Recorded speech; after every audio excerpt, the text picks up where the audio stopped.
kung nandito na, ayoko naman dali-dali. Pumunta rito.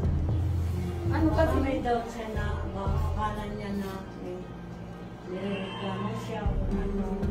Hindi nga alam, maganda pala yung Maganda naman po yung intention ko na mag-usap kayo. Siguro po talaga bad days lang talaga nung time na nagkaroon kami ng sagutan sa loob ng Walter Mart. Kasi kung ganyan po yung bastos pa naman yan. Bastos pa naman yan. Nako, eto na highlight pa. Nagbitaw pa ng mga salita. Sa totoo lang daw, bastos daw yung anak niya. Nako, inulit-ulit pa na ito ni Madam Ampasluba. Parang idinidiin pa na talagang...